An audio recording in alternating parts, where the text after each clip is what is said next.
7세까지 단계가 0세 7세요? 0세 7세 때 제일 중요한 전환점은 아까 말씀드린 것처럼 직립하는 거하고 말 배우는 거라 그랬잖아요. 그럼 이제 직립이 보통 2살 정도, 말 배우는 거는 5살 정도. 발동부에서 또 이거하고는 별개로 12감각론이라고 하는 게 있습니다. 그 12감각론 중에서 0세 7세 사이에 하위감각 4가지가 같이 발달한다고 봅니다.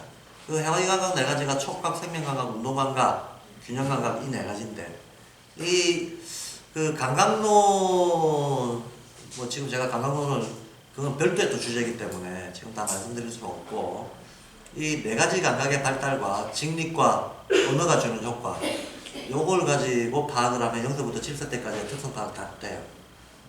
다 되는데 일단 직립을 하면 아이들이 경험을 축적할 수 있는 신체 구조가 되는 거예요. 그래서 기억력이 폭발해요. 기억력이 폭발하고 그 기억의 폭발에 의해서 언어를 발화할 수 있는 능력을 차차차차 갖추어 가게 되는 겁니다. 그 다음에 이제 4, 5세 전후로 해서 말을 하게 되잖아요.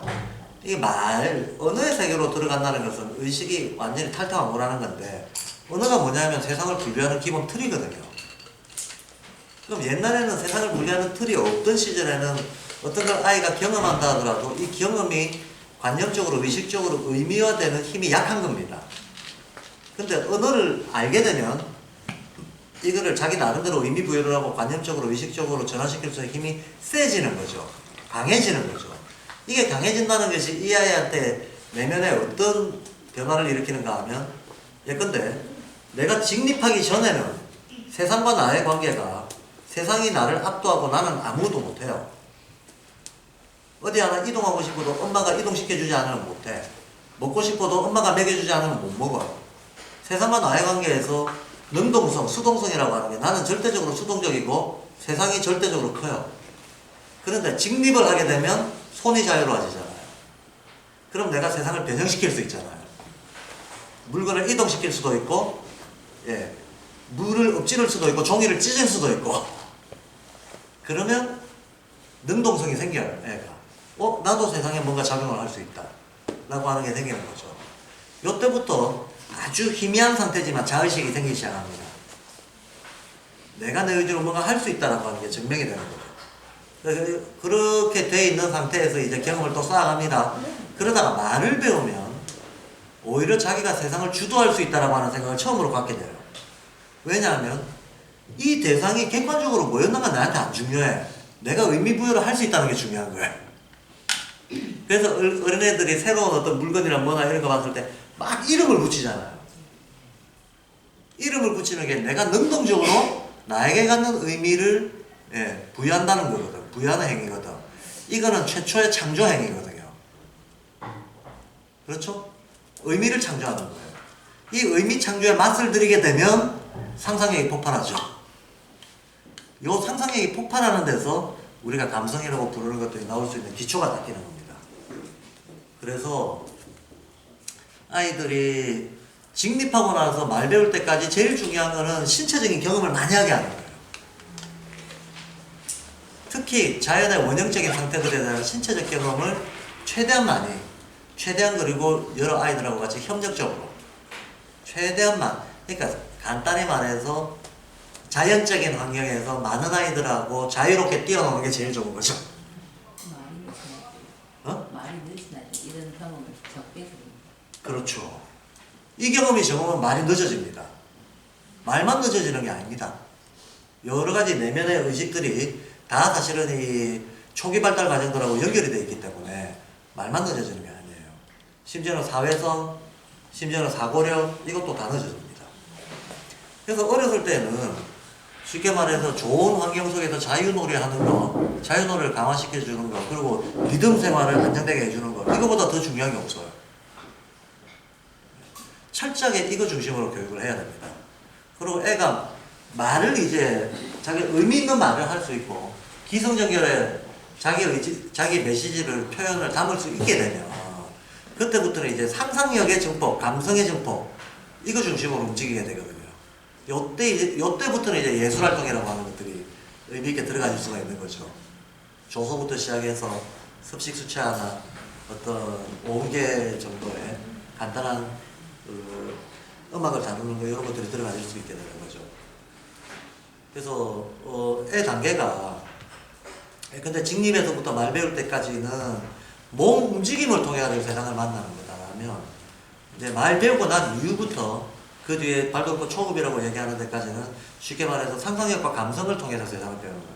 그럼 요때 나이 때 애들한테 제일 중요한 건 뭐겠습니까? 모든 것을 상상력을 전폭시키는 방식으로 접근해 주는 거예요. 감성을 전폭시키는 방식으로 접근해 주는 겁니다. 그러면 세상에 대한 이해도 이야기를 통해서 들려주는 거죠.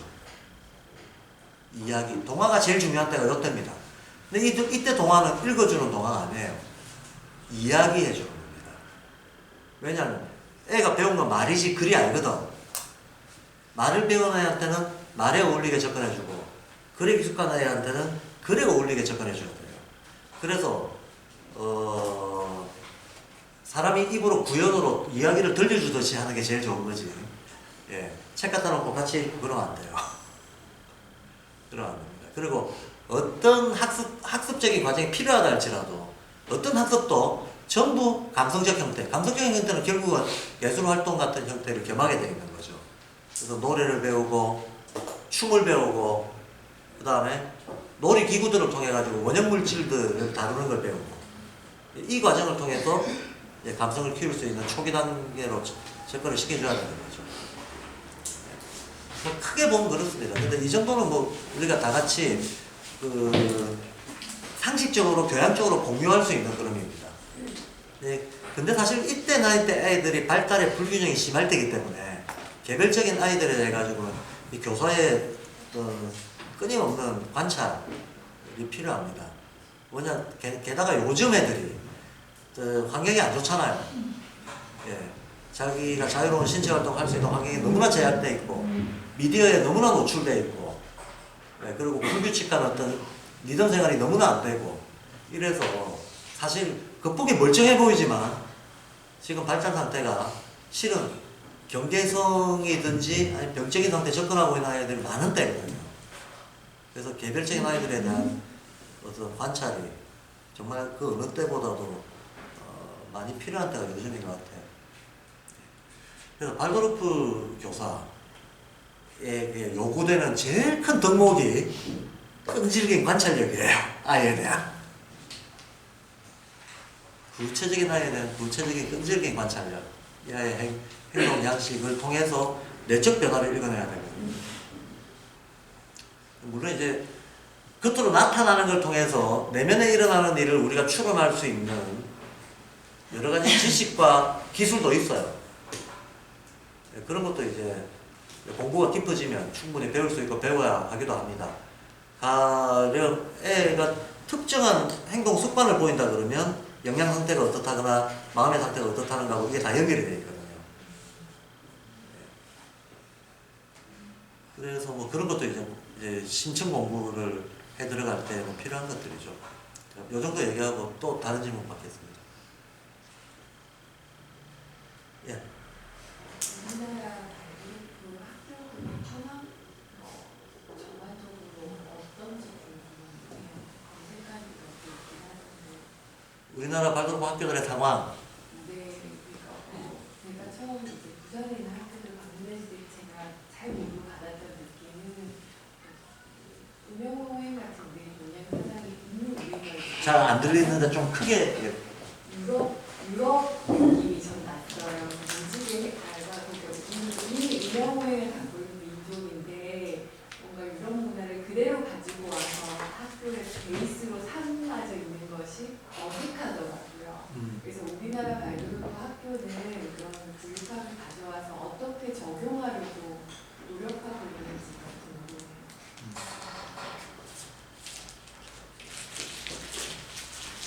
그냥 솔직하게 말씀드릴게요. 저도 솔직하게 말씀드리겠습니다. 지금 금방 질문하신 분이 느낀 그 어색함과 문제의식을 저 역시 발도르프에 들어왔을 때 느꼈던 겁니다. 그리고 이 문제를 어떻게 해결해야 되는지가 저는 학교를 설립하고 운영하는 지금 입장에 있지만 이전에는 한국 발도르프 협동조합이라고 유아기관들 협동조합에서 일을 했습니다. 그리고 그 일을 하는 세월을 다 합해도 5년밖에 안 됩니다. 5년밖에 안 됩니다. 근데 저는 뭐 세월이 시간 자체는 짧지만 저는 발도록에 발을 들어놓을 때 이거 내가 죽을 때까지 평생 하겠다라고 하는 각오를 가지고 시작을 했습니다. 그런 각오가 처음부터 생겼던 이유는 제가 슈타인의 어떤 그 책들을 봤을 때 제가 평생 추구해 왔던 것들하고 딱 맞아 떨어지는 것들이 너무 많았던 거예요. 어찌 보면 저는 인지학을 접하기 전에 인지학적 세계관을 먼저 가지고 있었던 거예요. 그리고 인지학을 접하면서 아 이렇게 현대화된 또 교육 방법론으로까지 정교화된 이런 게 있다면 정말 가치 있는 일이다라고 생각하고 내일로 삼겠다라고 마음을 먹었던 거죠. 근데 소위 이제 발도르프 개 속에 딱 들어왔을 때 제일 먼저 걸렸던 게 지금 질문하신 그 문제였어요. 그리고 처음부터 저는 이제 현지화돼야 된다. 또 우리 것으로 전환되고 더 이제 응용 확장하는 것들이 꾸준히 일어나야 된다는 저 자신의 기본적인 생각이었습니다. 근데 그거와 관련해서 기존에 이제 학교 현황이 어떠냐라고 보면 이 문제의식이 이제 좀 퍼져나가는 정도다. 그럼 이전까지는 어느 정도 독일의 여러 가지 제도, 그 다음에 교육 방법 이런 것들을 조금은 경직되게 모방하고 있는 수준, 경직되게 모방하고 있는 수준을 솔직히 많은 발도르프 학교들이 벗어나지 못했다라고 하는 것에 대해서 지금 반성하고 있는 학교들이 한 3분의 1, 계속 더 모방해야 돼라고 아직도 여전히 고집을 부리고 있는 학교들도 한 3분의 1. 이 두 개 사이에 방황하고 있는 학교들도 한 3분의 1. 근데 반성은 하지만 뭘 어떻게 해야 될지 모르고 방향을 못 잡고 이제 고심하고 있는 학교들도 있고 어떤 학교는 아주 과감하게 매년 새로운 내용을 내세우면서 막 활동을 활발하게 하고 있는 학교도 있고 가장 이제 실제적인 내용을 뭐 새로운 용어는 이래야 됩니다. 새로운 어떤 이론적 적용은 이래야 되고 동양 철학과의 접목은 이래야 됩니다를 가장 활발하게 지금 전개하고 있는 학교는 양평자유발도르프 학교.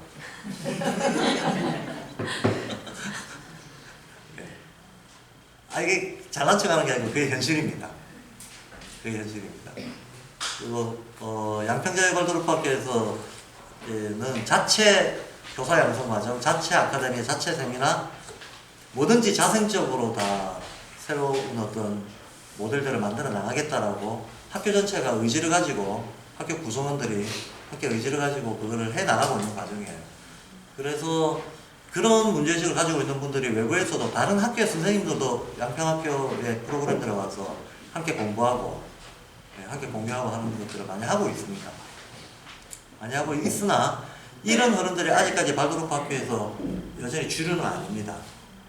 주류는 아니라서 발도르프 교수 연수는 지금까지 예외 없이 계속 독일 교수들이 와서 연수를 했습니다. 현재 이 시점까지도 그렇게 하고 있습니다. 이 시점까지도. 한국인이 인지학부터 시작해서 방법론까지 다 연수하는 데는 양평학교가 처음입니다. 처음이고 유일하고. 이제 그런 활동을 해 나가는 데 대해 가지고 응원하고 지지하는 마음을 가지고 있는 학교들도 있고, 기존의 것들을 계속 답습하는 것이 더 필요하다라고 여전히 이제 그런 입장을 갖고 있는 학교들도 분명히 있습니다. 아직까지는 과도기고, 아직까지는 혼란기를 거쳐가고 있는 중 아닌가라고 봅니다.